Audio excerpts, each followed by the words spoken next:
Welcome to In the News. Today is March 13th, 2026. I am Brett Burney from appsandlaw.com.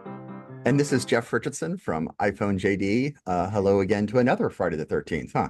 Isn't that the second Friday the 13th of this year, which is just crazy. Like if there's even one a year, sometimes it's a little nutty and people get all crazy about it. But two in the span of 3-4 months now, a little crazy. But it's going to be good luck for Apple this year.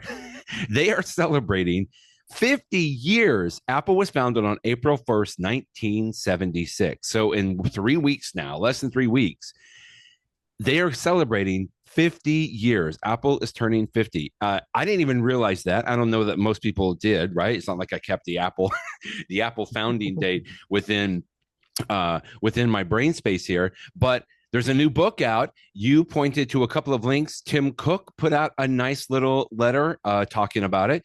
Apple has also announced that they're going to have several events around this year to celebrate their 50 years. Lots of stuff going on, and now I'm getting excited about it.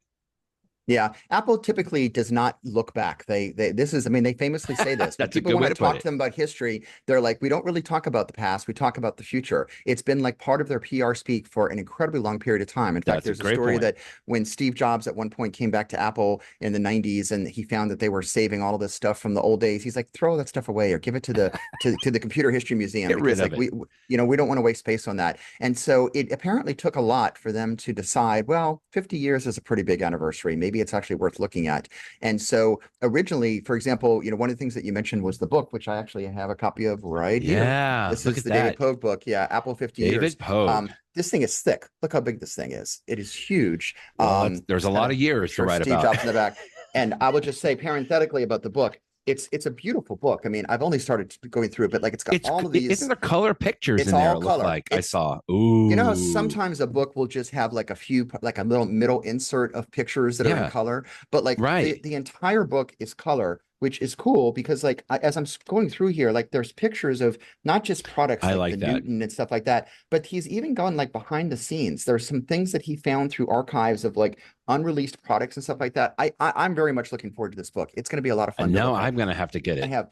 Yeah, but, you linked to an interview here from Leander Kahney, a Cult of Mac, where he's talking to David Pogue, who, by the way, has been a former ABA Tech Show keynoter and just all around fun guy. I mean, he's been writing about Apple for a long, long time, right? It used to be at the New York Times for so long. And I didn't get to hear all of this interview, but just a little bit of it at the very beginning to where first Leander was like, this is such a well-written book because Leander, I think, wrote a book about Tim Cook, right? He wrote a whole book. So he knows how to navigate Apple PR and what you can get and what you can't get. And I thought it was interesting. I did hear this little part where David Pogue said, this is an independent book, right? It's like Apple didn't get access to any of this book or be able to have any say on it. However, because I think of David Pogue's reputation, he got to interview, a lot of people involved in Apple and get some insight in there. So even just hearing that and then hearing you talk about it with the pictures and everything, I'm like, this is a really nice book. I'm excited about it now too. Yeah, David Pogue pointed out that it took him 6 months to even get Apple to agree to let any of their folks speak to him because they don't like doing this stuff. But they finally changed their mind, and I guess they realized 50 years is enough of a big deal, and so they did have some of their executives speak to him. But he also spoke with people, all the people that used to work at Apple. He spoke with everybody, and he got so many stories. And what's interesting to me, Brett, is that so much has been written about Apple over the years that there was a part of me that thought, people like Andy Hertzfeld, who's one of the very first folks on the Macintosh, he has a whole website devoted to Apple folklore and stories. Part of me thought, well, yes, this will be a fun book, but like, haven't all the stories been told?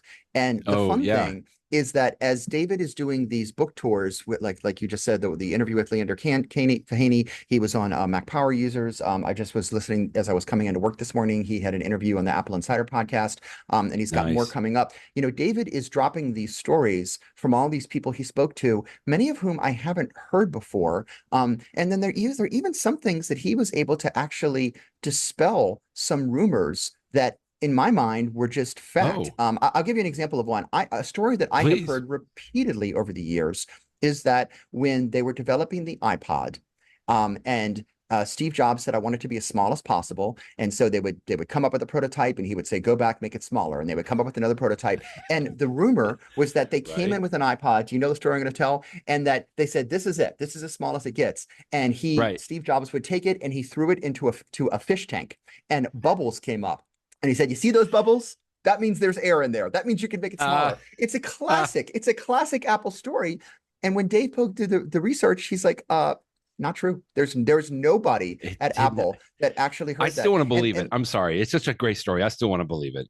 And likewise, the stories of like Steve Jobs firing people in the elevator, he's like, that's become such of Apple folklore. He's like, there's actually no evidence that it ever happened. Like he asked around and nobody who was there actually. But on the other hand, he has all of these interesting stories. And again, I've just started to look at the book and hear him talking about it that I had never heard about. And I'll give you an example. If I say the Apple Newton, I think most people that know anything about Apple history would say, you know, if you're being charitable, you would say revolutionary, ahead of its time, but even they would say ultimately a flop, right?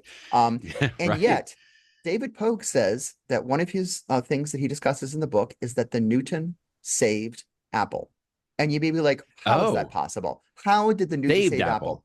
And the reason for that is he interviewed John Sculley, who was the CEO of Apple, you know, during the time that at first he was very close to Steve Jobs, and then they had a falling out, and the board kicked out Steve Jobs. And but John Sculley had all sorts of stories because he was there. He was the president of Apple, and he says that when Apple was developing the Newton, which was something that he was a big fan of at the time, one of the things they did is they were looking for companies that they could use, and they found this very small company called ARM, ARM, and they invested just a few $1 million in it. ARM was the company that came up with a new way of making a processor that was more power efficient while still being powerful. And, you know, fast forward to today, the ARM technology is what powers iPhones, Macs, everything else, all of Apple's chips. It's all based on this, right? But Apple invested in that company way, way, way back when in the early 90s because of their Newton project. And they just spent like $3 million on it.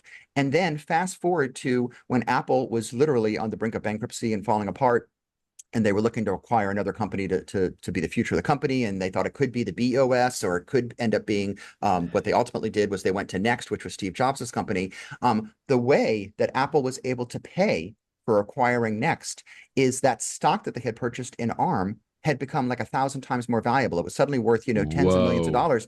And so they sold a bunch of that. And that was how they had the cash to purchase Next, which is what brought Steve Jobs back to the company, which is what ended up, you know, you can draw a direct line from the Newton and the ARM investment. So it's those sorts of stories that are just, it's interesting. You know, it makes you sort of wonder, you know, what if, and, you know, so many things that Apple has done over the years, many of them were attributable to Steve Jobs, although frankly, the company has become, you know, many times over more profitable since Tim Cook took over. So there's a lot to be said there. So these are the sorts of stories that I am really here for, and I'm looking forward to it. So I really don't read physical books very often. I love books, but I usually listen to audiobooks, you know, with books in my ear while I'm doing work around the house or I'm on the treadmill. So like, I can't think of I'm going to have to find a bookmark. I used to own bookmarks. I haven't had like physical bookmarks, like places to save pages. Maybe I used to own one, you know, decades ago. I'll have to find one. So I look forward to sitting down and enjoying this book over the next couple of months. So so it's fun that the book is making the rounds, that David Pogue has collected these stories that he's telling them. And then Apple having come around and said that they're going to actually acknowledge it. Just it was a day or two ago, the one that you're showing on your screen right now is that something that, you know, is attributed to Tim Cook, 50 years of thinking different, harkening back, of course, to the famous Think Different campaign in the 90s, which, by the way, was the time period when Apple was just, you know, literally was bankruptcy. You know, they were falling apart, and they brought back Steve Jobs. And, you know, one of the first things that he did was he said, all these products we're making, throw them away. You know, we're just going to make 4 products. We're going to have a desktop, you know, a professional, a consumer desktop, and a professional consumer laptop. And another thing that he did is he fired all their ad agencies, and he said, we're just going to use one, just the folks at TWA, whatever the company's called nowadays. They came up with the famous Think Different campaign. And it was, you know, it was an iconic campaign. I mean, how many commercials has Apple made over the years that are memorable? There was the infamous one when the Macintosh came out, you know, why 1984 won't be like 1984. Some people say one of the best campaigns ever on the Super Bowl. But also the Think Different campaign, even though it hasn't been running all these decades, you know, we can still have Tim Cook, talking about here's to the crazy ones, the misfits, the rebels, Here's to the crazy ones. many of us still remember that campaign because it was so famous. And so anyway, he says in this letter that they are going to do some things over the next few weeks to focus on the celebration leading up to April 1st. And although we don't have any specific details yet, I do know, for example, that Phil Schiller, who's been at Apple forever as an executive and is now an Apple fellow, he's going to be interviewed at South by Southwest by David Pogue, actually, who we're just talking about. Which is going on right now, right? Yeah. Yeah. So that's coming up soon. And as we are recording this on Friday the 13th, I just saw, and you and I were just briefly talking about this, that the Grand Central Terminal in New York City, which is actually where you are right now, that it's shut down. The Apple store there, which is, such a great Apple store, is shut down today and tomorrow. We don't know why. By the time this podcast is released, people will probably know why Apple was doing that. Or is it an event? Are they just recording something? I don't know.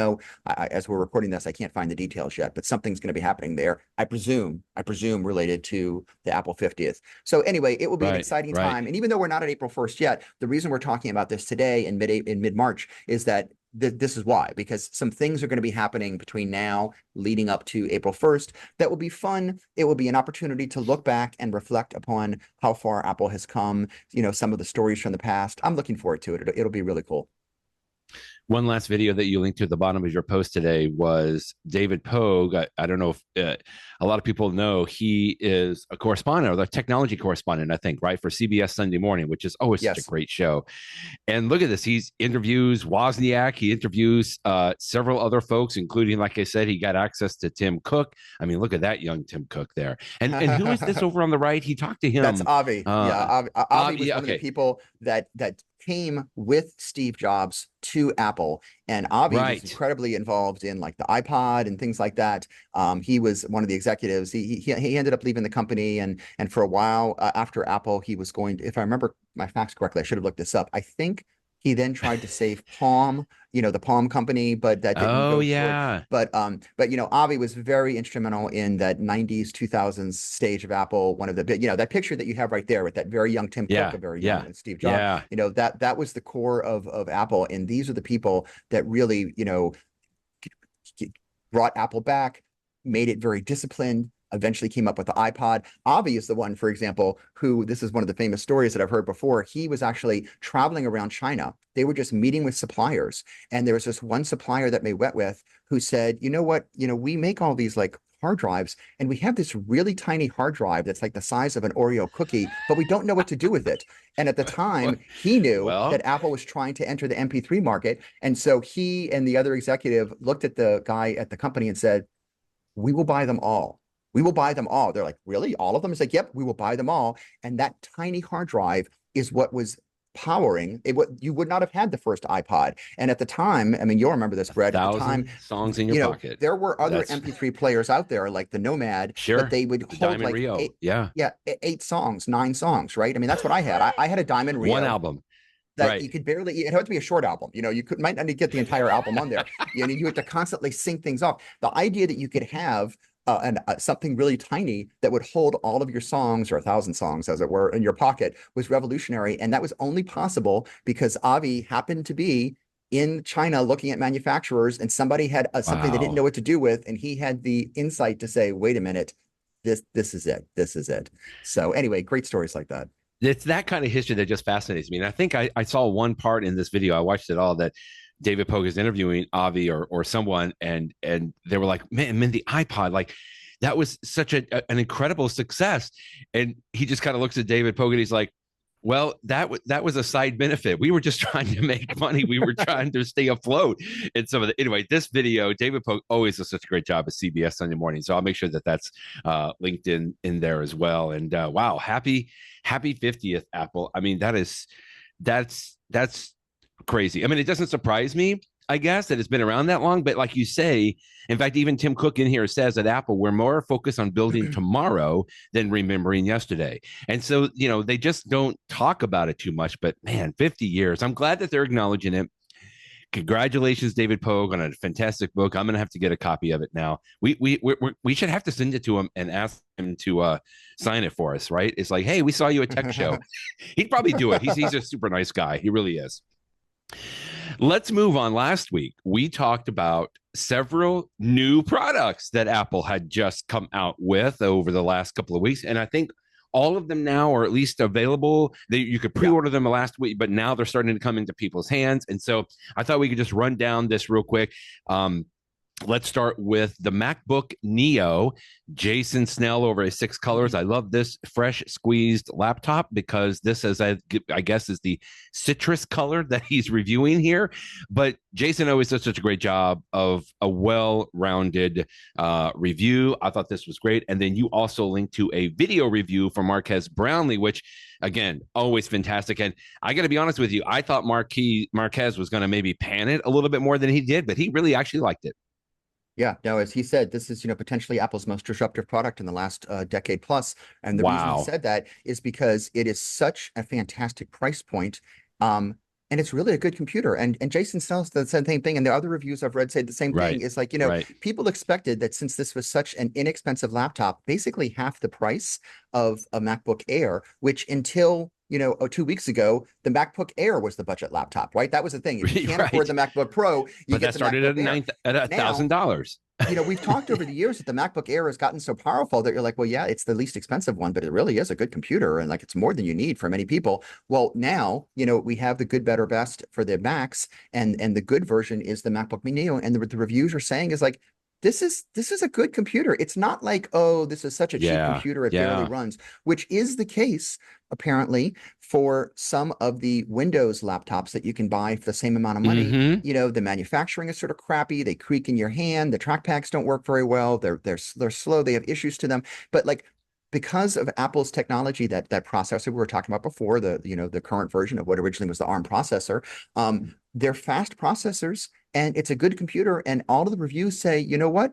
It's not a compromise. I mean, it's a compromised computer in that you're not going to edit the next, motion picture movie for Hollywood on it, right? Because you would want to have something more with more oomph. But like, for the stuff that 90% of people want to do, you're just doing your email and your web browsing, and you're just, you're drafting documents and stuff like that, and looking at spreadsheets and the stuff that you do, it's really fine. And I didn't leave a link to it, but I mean, there was even like, I think it was Tyler Stallman or other people that have said, even if you're working with photos and even simple video stuff, like it works. I mean, you can totally do it. Wow. Now, for a very complicated video, of course, it's going to be a little bit slower because, especially, it doesn't have the multiprocessor support. But I mean, it has some of it. It's just very limited. But of course, I mean, anyone that's editing a major video, if you're like a YouTube star, yeah, you're not going to use a $500 computer for that, right? You're gonna get the MacBook Pro, or maybe the MacBook Air, but probably the MacBook Pro. So I mean, I think it's unrealistic for people to say, oh, well, it can't do such and stuff. Of course, it can't do such stuff. The darn thing costs $600,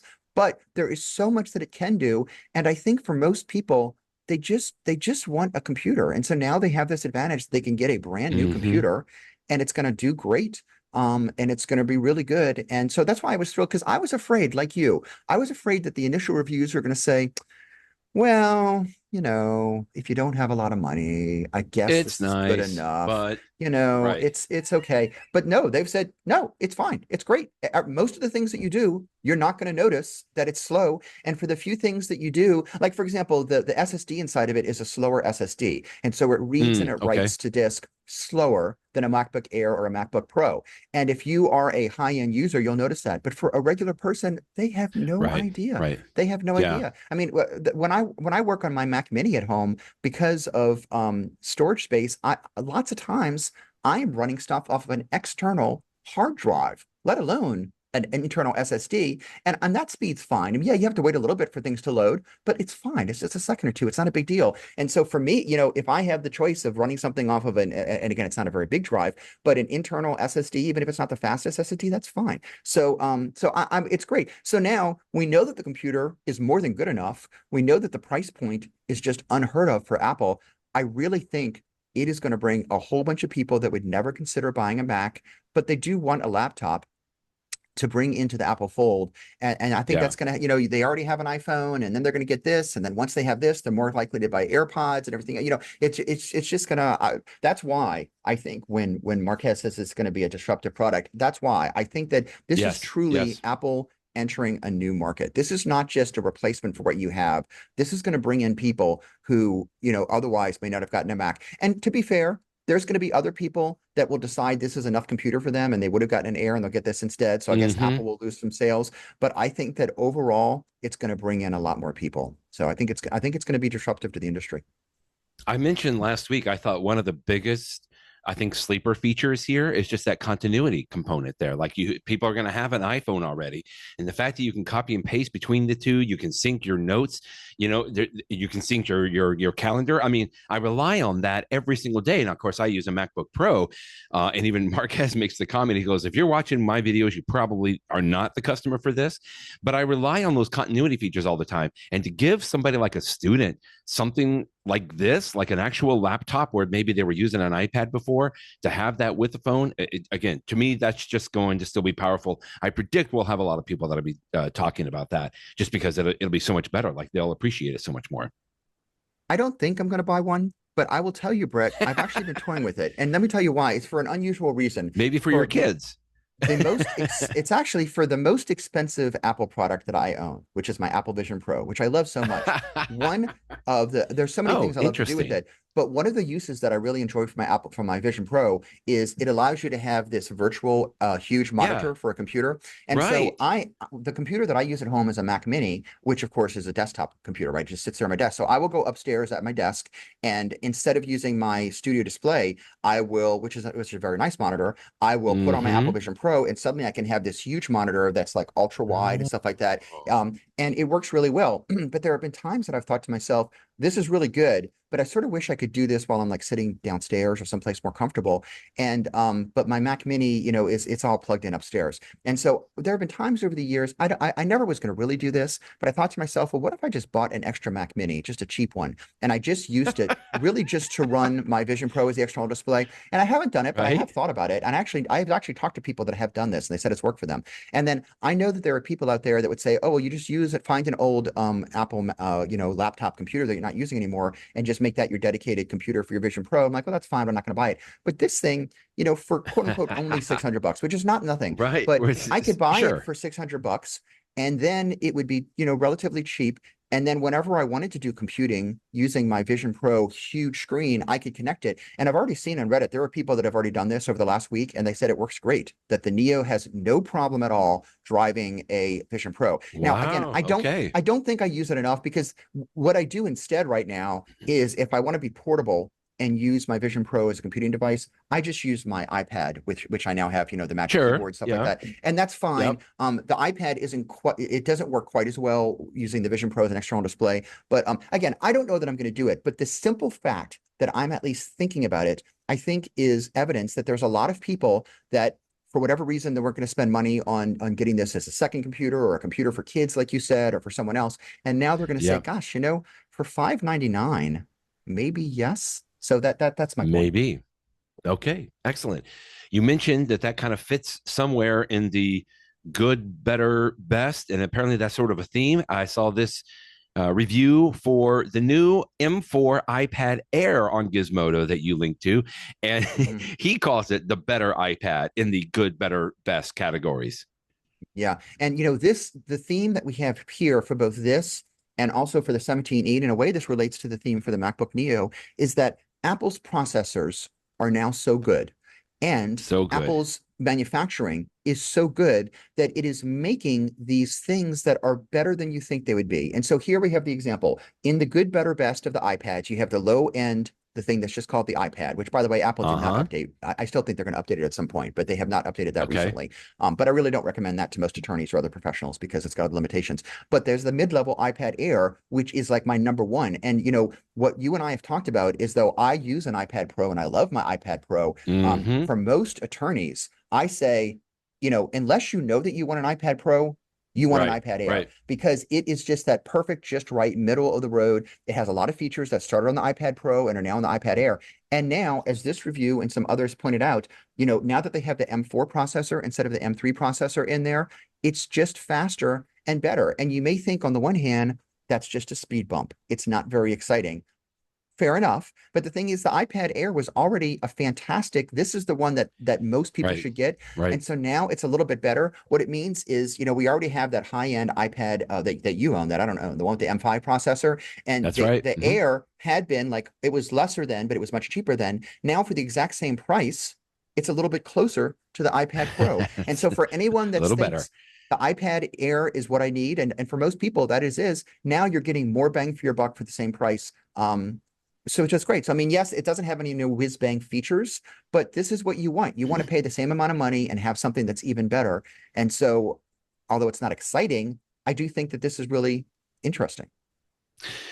The only thing I would add on that is in order to fully use the iPad Air, or frankly, any iPad, I still believe you should purchase a keyboard along with it and the Apple Pencil. I mean, I feel like, which is great because the new iPad Air supports the Apple Pencil, which is just great. But I know that there are people. In fact, I upgraded my daughter's iPad because she uses it for school all the time, and I did get her a new pencil, but she's like, Dad, I don't need a keyboard. Like, I don't really use it. She's got a MacBook Air that she uses when she needs a laptop, but she goes, I'm just using this to take notes all the time. So I know that there's situations and scenarios where you don't need it, but she has also an external Bluetooth keyboard like what you used to use, Jeff, so that if she did need a keyboard for her iPad at some point, then she could use that. But I just always throw that in because you should factor that additional cost into getting an iPad, I believe, even though it is the same price from the beginning there. But, to that very point, if you have a set amount of money, which we all do, that you want to spend on an iPad, if you have to say, do I want to put all of that into an iPad Pro, or do I want to spend a little bit less of my budget towards the iPad Air and use some of that extra money to get the pencil and to get the Magic Keyboard? I have to admit, I would, because I agree with you. You're going to enjoy your iPad more if you have the Apple Pencil for annotations, and depending upon the task. I know some people don't use a pencil at all, but like if you're an attorney or other professional where you're reading documents and you're highlighting and you're annotating and taking notes, right? This is such a great accessory that I would rather have an iPad Air plus a pencil, especially if I could also have a keyboard, than have an iPad Pro. So, use your money wisely. Now, if you do want to splurge and get the premium product, well, you're going to love the iPad Pro. It's fantastic. But the iPad Air is even better now. So we did the MacBook Neo. We've done the new M4 iPad Air, and you mentioned the new iPhone 17e. I remember last week we said, Andy Ihnatko said the E stands for enough. Today, I like this on Engadget. Maybe the E stands for economical, as in the economical choice. You linked to that. You also linked to a review from John Gruber at Daring Fireball, who obviously has seen all of the iPhones, constantly uses them. And I think you summed up his review saying that he would recommend the 17E without hesitation for anyone who considers price their highest priority. In that good, better, best, which is something that Apple's been doing for years and years and years, the good, better, best in the iPhone line, I guess there's actually more because you have the Air in there as well. But, the good product is the low end one, which is now the E product, the 17E. And it's the same story we talked about for the MacBook Neo. What was just the low end, oh, it's good. Now it's like, oh, it's good. Just a difference in emphasis. It's the good is really good. And again, this is what we thought it was going to be based upon some of the early looks. And now that we have the reviews and it's in people's hands, they're saying, yes, it is the low end iPhone, but it's better than it's ever been. And it really is a solid design. I mean, in John Gruber's review, he actually did speed tests and, a lot of things that most of the people buying a 17E would never even read his review because they're not even enough of a tech nerd to even know that John Gruber exists. But for those of us that do read it and know about it, he's done the tests and it really is a pretty good iPhone, and it doesn't have some features that some people are going to want. But now that it actually has MagSafe, which, as you and I talk about all the time, is so fantastic, it allows you to use the standby feature and everything else. This is something for people, just like I just want a computer and I don't care about the details, MacBook Neo is now great for you. I just want an iPhone. I don't care about all the details. I don't need the fanciest cameras. I just need the basic stuff, but I do want something good. I don't want something that's a piece of junk. That's the 17E. Even John Gruber says that Apple's explanation for omitting MagSafe a year ago was that customers they were targeting there with with the 16E were people that were upgrading from a 4 or 5 or even a 6-year-old Sure, iPhone. So sure. he says Apple says they were used to charging their phones by plugging in a cable. And you're right, if you didn't know any different, right? But the fact that they added that, I remember we talked about this last week too. The fact that they added MagSafe, it seems like a tiny little addition, but I think it's going to be huge because, frankly, I think we've seen the writing on the wall. I mean, at some point, Apple is going to get away from having any kind of a port in there, right? I mean, number one, it's limiting because that you can't go any thinner because that port takes up a lot of room. And second of all, I feel like at some point they're going to say we don't need it. We can do everything. We can do all the wireless charging. And so to me, this is telling that they're putting MagSafe now even into this lowest economical enough iPhone model, which is a good thing. It's just I think that's going to freak a lot of people out when eventually they do that. But Apple's always been good about kind of taking baby steps to get people to come along with them. There was one other significant upgrade last week, which I'm waiting for you to upgrade your Apple Studio display, Jeff. We'll see. Jason Snell, you leaked to a story from him. He called it the smallest of the upgrades. It's still good. I know we talked about this quite a bit last week, but yeah, I don't know how many people are going to be upgrading their studio display, to be frank. Yeah, nobody should upgrade. But I will say this, and it's the theme that we keep talking about over and over again today. Traditionally, Apple products were really good, but more expensive. And so you have to decide, do you want to pay that premium price, but you're going to get something better? And, the thing that's so revolutionary is that over the last few years, and especially over the last few weeks, Apple now has these good, better, best categories where, yes, you can get the best thing. You can get the MacBook Pro. You can get the high-end iPhone, which I love. But if you just want that entry-level good product, for now, it's actually really good. So the monitor category, now we're back to traditional Apple. There is no good, better, best in the monitor category. There is no good.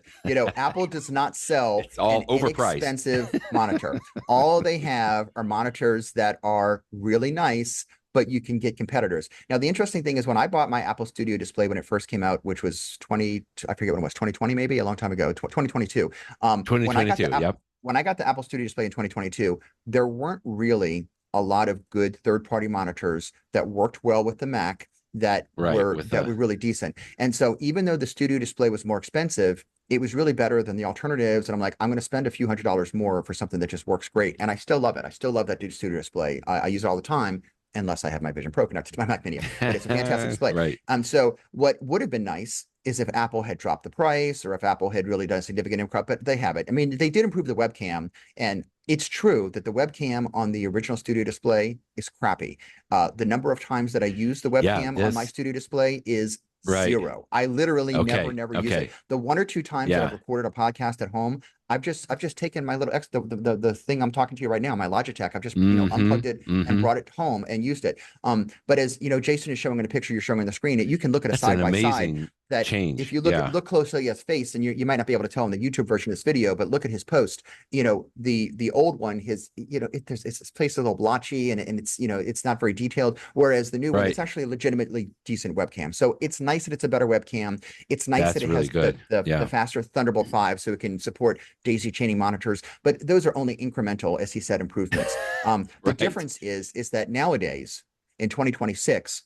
There are many more companies out there that are making decent monitors that are much less expensive, including some of them that work well with the Apple devices. So the question for me is, should you buy a Studio display nowadays?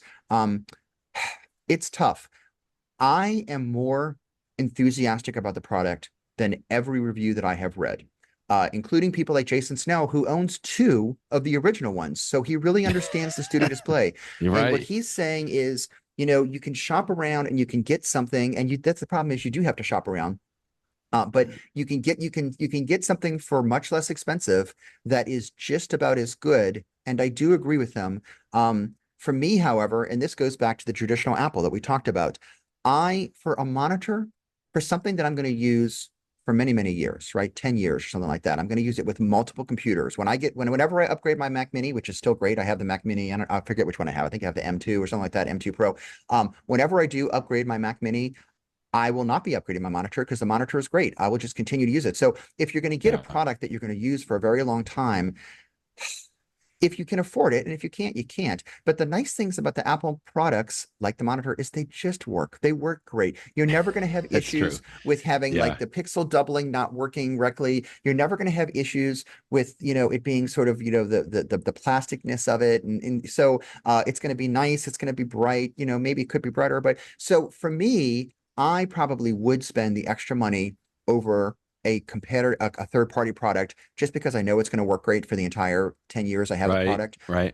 But I will admit that someone else could interpret what I'm saying as, oh, Jeff, you're just being an Apple fanboy. Why are you spending that extra $500? Right. Save that Right. $500 and go buy yourself a MacBook Neo or something like that. I don't know. I mean, that's a legitimate argument. So, but a lot of people are just going to say, hey, I'm buying a Mac. I'm here in the Apple store. This is what they sell, the Studio Display. I'm just going to get it. It's great. You're not going to, except for it being a little bit more expensive than it should be, you're not going to be, you're never going to say, wow, this doesn't work well or anything like that. So Yeah. I'm a little more enthusiastic about the display, the Apple Studio Display, than other people, but I do hear where they're coming from. And it really would have been better if, instead of, what are they shelled this thing for, what is it, $1,800? I forget what it starts with. Well, I think it's still $1,600, which I It's think is what you $1,600. paid, right? Yeah. But then But if you that's want to not the get XDR.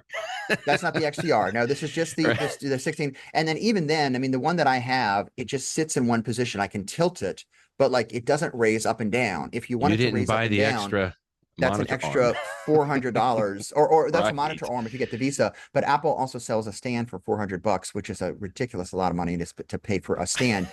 People say it's beautiful. It's an engineering marvel. Right. Your I'm your sure. display goes up and down with such ease that it's just amazing. But $400 is a lot to pay for a stand. So, but Yeah. what can I say? Um, to be clear, just in case people, because I know if you go to Dell.com and you start looking at monitors or Amazon or whatever, like there's so many out there. But when we say like a good quality, like we're talking about, this is a very high end, like it's the 5K component on here. Mhm. But I do appreciate Jason does say that there is an Asus display that's $800. He said he found it on Amazon for $729. It's a 5K 27-inch display with an adjustable screen, Mac-friendly controls. Is it as nice? Almost certainly not, but it's also half the price. So, okay, I appreciate people listening to us talking about this because I don't know how much of a big market it's going to be for this, but it is interesting. I'm glad that they updated it. I like to continue to have them do some other types of products like this. It would be nice maybe if they had a good, better, best on monitors, but not yet. They haven't done it yet.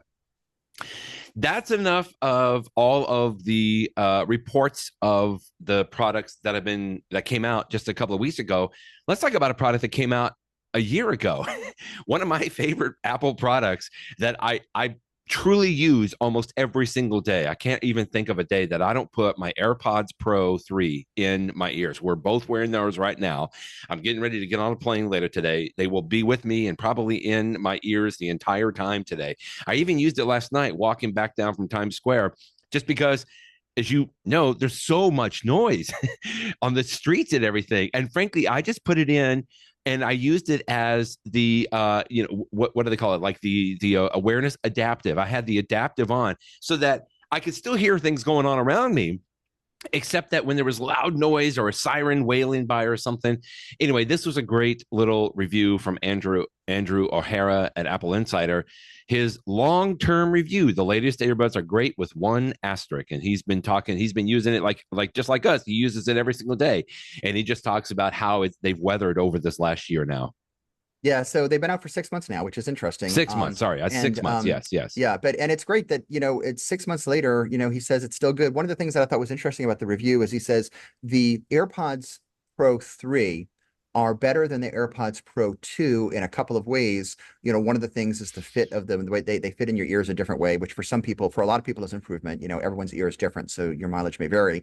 But he did point out that there were some gee whiz features that came out with the AirPods Pro 3 that he says, although they're really cool, 6 months later, I'm not really using them a lot. And one of them was the live translation feature, which is just incredibly Yeah, cool, that you could be with somebody who's speaking a it different is. language. And as they are speaking, in French or German or whatever else, Chinese, like in your ears, your AirPods are translating it live. I mean, it's almost like you're somebody at the UN and you've got an interpreter translating live as the other, as the distinguished gentleman from such and such is speaking in a foreign language. It's very fancy.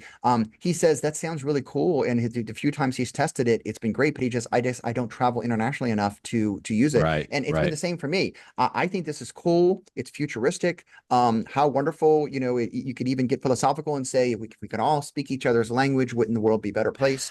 And yet I personally also have not traveled internationally in the last 6 months.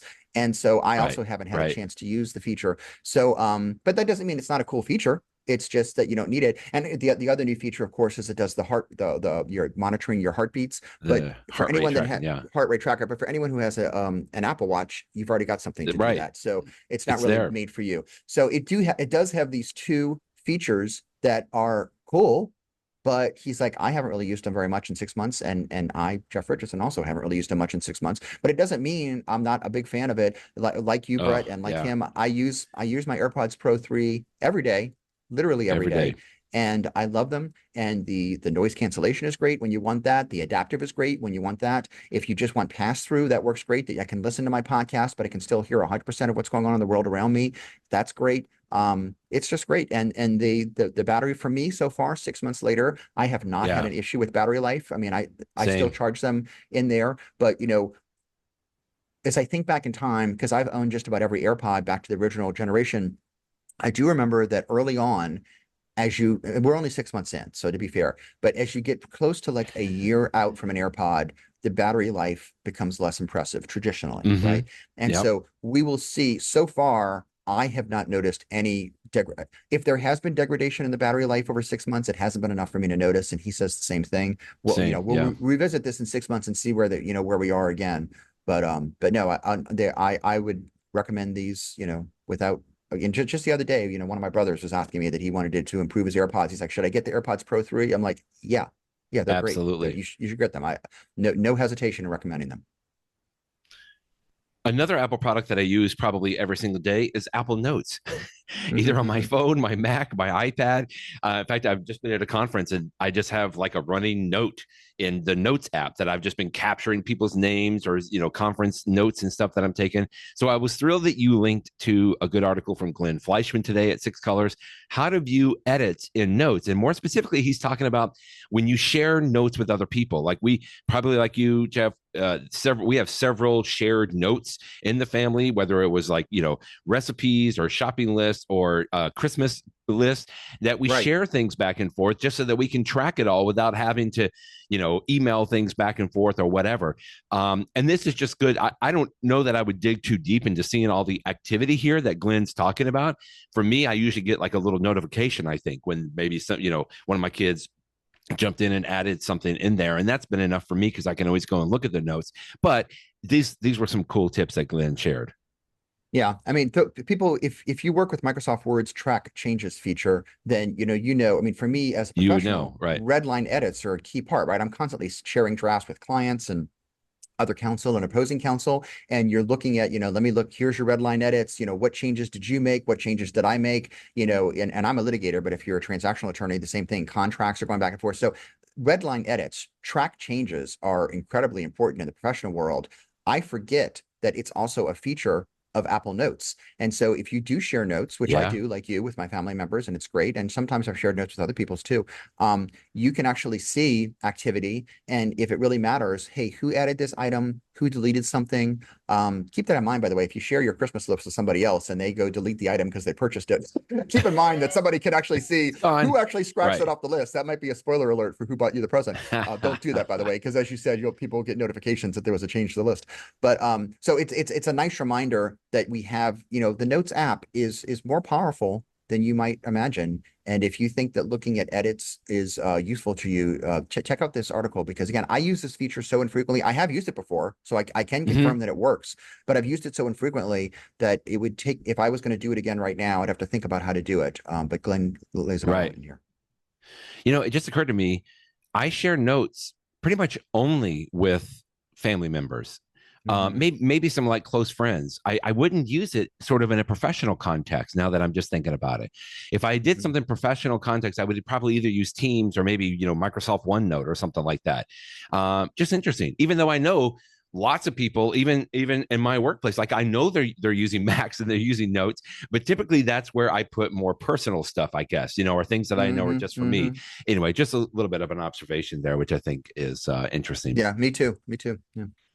Google Maps getting a little bit of an update. Immersive navigation is the biggest Google Maps. I don't know that I've truly understood what they're changing here, Jeff, but anything that can help me not miss my turn, I'm all for it. Yeah. So what they're doing is instead of the it's a 3D display, which you can sort of have that mode right now, even in Apple Maps and Google Maps, but right. It's basically more realistic. And so it's driving with you in a more realistic way. It's even more immersive. It's not photorealistic, which I think is actually a good thing because that can be distracting, but it's just a lot more precise on turn by turn. If you go under a bridge, you will actually see like, a little bridge go over you and top. And so it's just a nicer, better version of it. And it's not limited to Android. Apparently this is going to be rolled out for all of the Google Maps people. They even said that if you use CarPlay, because you can, as you know, because you do this every day, you can use Google Maps in your CarPlay, and it's going to have this feature too. So it's great to see this, and of course this ups the ante, and so we'll have to see if Apple responds in kind in Apple Maps. But I'm thrilled to see these apps continuing to get better. So it's something to keep in mind. Again, I traditionally use Apple Maps when I'm driving around, but once this feature, it's just been announced. It's been rolling out. It's going to be rolled out over the next few months. So I don't know that anybody except for some reviewers have actually used it live yet. But over the next couple of months, I might see a time where I'm doing a road trip and I'm like, you know what? I might traditionally use Apple Maps, but I may actually use Google Maps for this road trip, especially if it's like in a city. The examples they're showing here are people that are driving through cities that have like, 6 lanes of highways and confusing turns and ramps, stuff like that. And it's like, it's going to be much more precise. That's at least it has Google is billing it. And so that might actually make the difference, because if you're in an unfamiliar city, you really want to have something that's really incredibly helpful. So I look forward to checking it out. I know we've talked about this again several times already, but I'm almost a little bit the opposite. When I drive, I pretty much exclusively use Google Maps. I just have found that they've been a little bit better and more precise. I even like that it shows you like what lane you need to be in. I know Apple Maps has that, but when I've used it for driving, I don't have the same sense that it is as accurate. However, when I'm walking, like I'm in New York City, when I wanted to go, like, I don't know how many blocks, when I wanted to map my way, almost exclusively Apple Maps. I found that Apple Maps is much better from the walking directions. Plus, obviously, it connects to my watch a little bit better. Even Google Maps will do that, but I just feel like the Apple Maps does a much better job if you're in maybe sort of an urban area, because there's a lot of buildings and stuff that could interfere with the signal. If it's using that. But anyway, I mentioned that several times. I don't know why I continue to do that. I force myself to test them, to test the other out sometimes, but I just continue to come back to it. But I'm glad that the maps are continuing to on both sides. And I feel like this is, it's a cat and mouse game. I mean, it's like one person does like you were talking about, an improvement, and then the other side has to do it as well. But it's a good thing. Yeah. Apple is on TikTok. We can call it AppleTok. I mean, I guess they've been on TikTok, but Stephen Hackett at 512 Pixels posted some, he calls them some unhinged videos about the MacBook Neo. I watched a few of these, and they are a little bit different than what I would normally expect from Apple. Apple must have hired a new advertising company, because these are so different from the traditional Apple videos. They're very short. They're very catchy, and in some ways, I guess they are. I am not the target audience for these, although I do a marvel at them. I mean, whoever used these, they definitely know TikTok. They know that people are scrolling through. You've got a few seconds to catch their attention, and people want something that is unusual and funny. The one that you're showing right now is, I think, perhaps one of my favorite one. All the video is a lemon, like a little lemon, that uses FaceTime to place a call to a lime. And they just look at each other on the screen. It's like, does this make any sense? But of course, what it's referring to is that one of the colors of the new MacBook Neo is this citrusy color, which is sort of a lemon Yeah. lime. Yeah. And so without saying it, without using the word Neo, without doing anything, except that the background of that video happens to be, the screen of the new MacBook Neo, the default screen. So but it's going to get people's attention. And, I laugh when I look at these because I don't know about you, but, I have teenagers and they use TikTok. And every once in a while, my son or my daughter will show me a video and they'll think, oh, look at this, Dad. This is really funny. And they're I'll look at laughing it. hilariously. They're Yeah. laughing hilariously. And I just don't get it. It's like, I don't get okay, it. I guess that's funny. And I guess it just means that I am old. But And then for they call those you a people, boomer at that point, exactly, probably. exactly. So, but for the people that are a great audience for a MacBook Neo, which is students, whether they are college students or high school students, or even This is younger, it. whether they are Gen A or Gen whatever they are, I forget all the generations and stuff like that. The Apple it now has a campaign that is apparently speaking to them. And I we'll see how successful it is, but it's certainly fun to see Apple do Hilarious. something that's just totally different. So I'm in favor of it, even though I don't necessarily understand them all. I'm in favor of it. They're very When cute. you're confused, you're in favor of it. In the know. In the know. I thought since we talked about the AirPods Pro 3, I'm going to give a quick tip that most people probably know this, but I'm going to just tell you two ways that you can switch between listening modes. So there's actually 4 listening modes when you are using your AirPods Pro 3.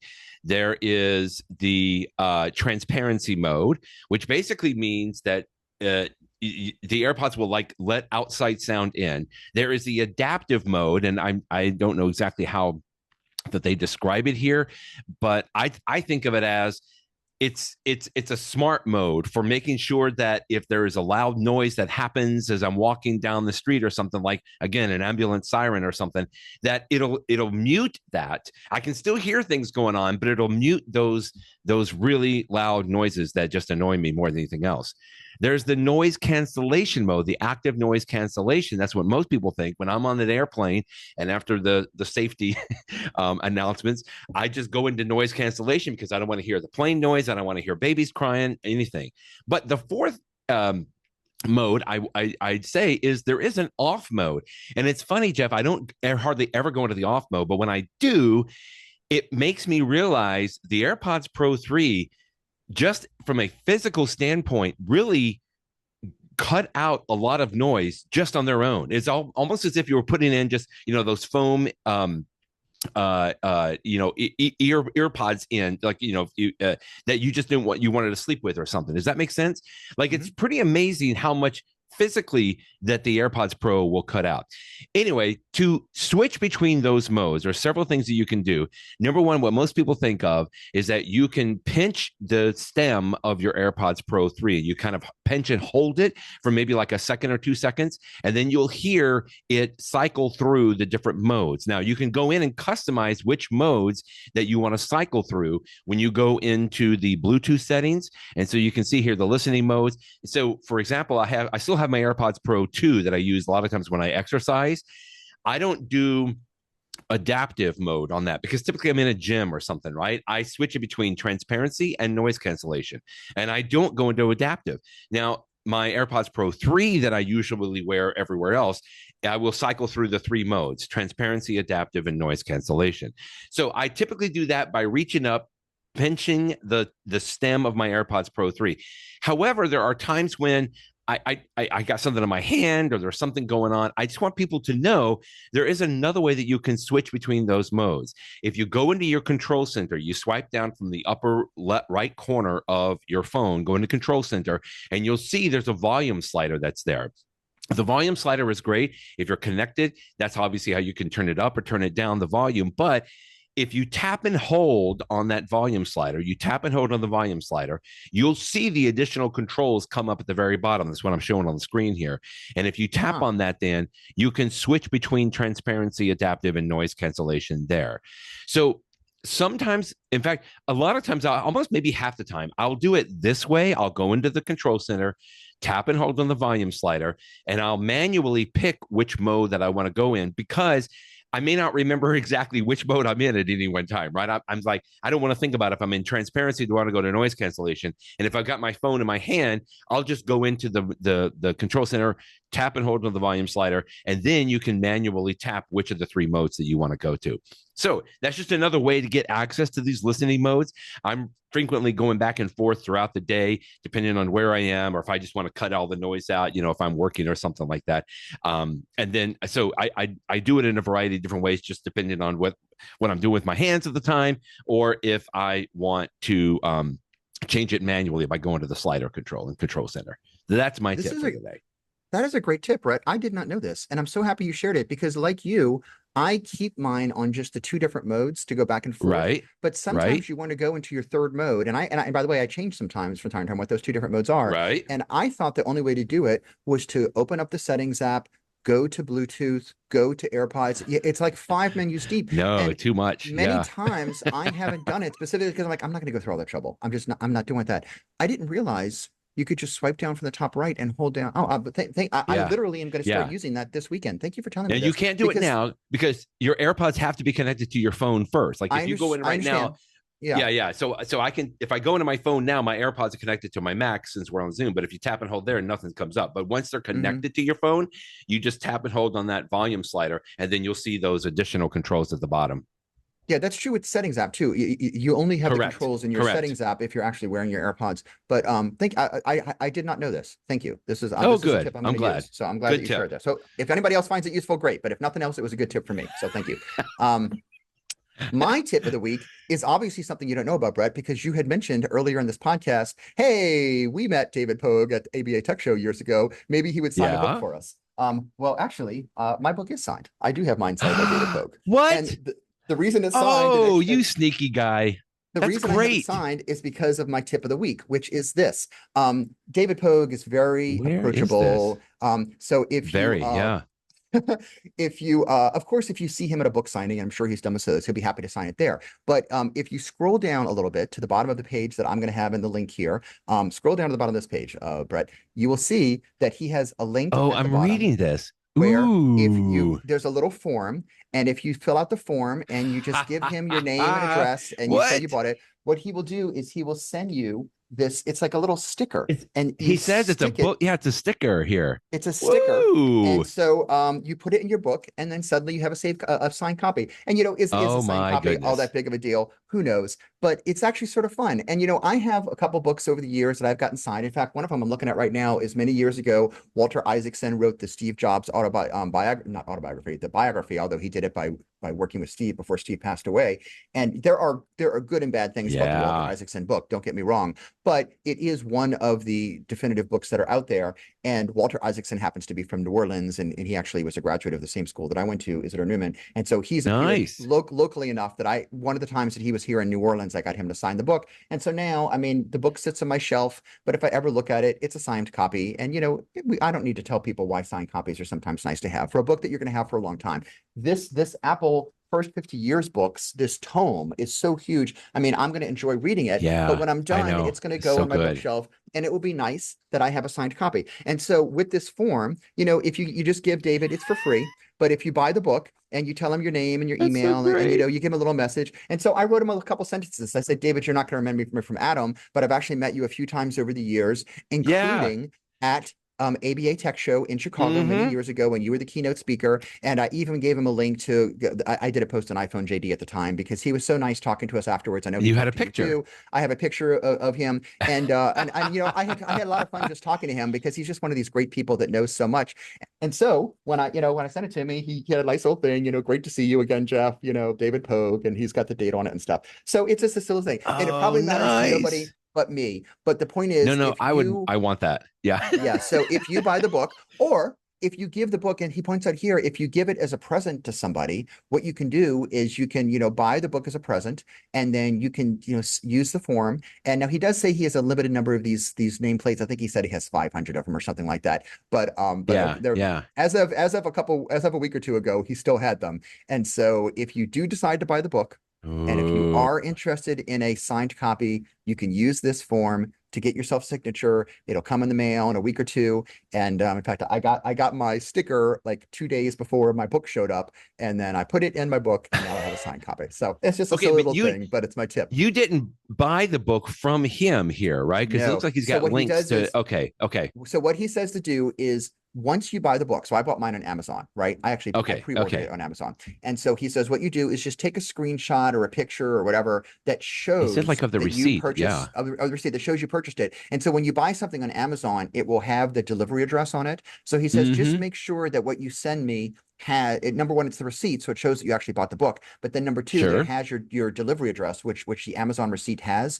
And so I just took that screenshot and I just attached it to here and I sent it to him. And so that way he could see that I purchased the book. He could Oh, that's see so my name and cool. address. And then, but you can use a different name. So, I mean, you could purchase it for Brett Burney, but if you decided to Sure. give it to, your good friend Tim Cook or whatever, you could say, write it out, make it out to Tim, and he'll do that too. So however you ask him to do That's so fantastic. Thanks, David. That's great. Because he it. says, he goes, if you buy a book from me, I'll sign it and mail it. But maybe he's referencing, he's written a lot of books, Yeah, right? you can And buy he it says directly he's from got him, some, right? but I don't know if this one is directly available from him because he has links to Amazon or Barnes and Nobles to go and buy it. So this one, Mhm. not yet, because I think it just came out. Obviously, through his publisher, they're doing that. So, Just came out I mean, on oh my Tuesday, I believe. goodness, Yeah. that's just so great. The book, I mean, that's really cool because that takes time. And Oh yeah. it's Oh just yeah. it's just cool. He knows that there are people out there that have been following all of this as long as we. I mean, I remember he was. I remember his coverage of he was at the Cube Apple Store. I think when the iPhone came out, right? Yes. And he just went and interviewed a lot of people, and I still have that vision because you could just tell like, okay, this is somebody that's what like one of us. Like he really is excited about it, in addition to the fact that he's going and talking to people. But anyway, and there's been many other events similar to that. Okay, that's great, David. That's really cool. What an awesome tip. Now I got to buy one and send it in. Okay. Next week we're going to talk with you. Then it'll be fine. Now in 2 weeks we are both going to be at the ABA Tech Show, and that is going to happen on the Friday when we are going to be there. But you and I have already been talking. We're going to try to plan to still have a podcast there. It's going to be a little bit different, but just want to give everybody a heads up. Next week will be fine. We'll talk with you next week, Jeff, and then in 2 weeks we'll have something a little bit special, probably from the ABA Tech Show. Sounds good. Okay. Well, thanks. Bye bye, everybody.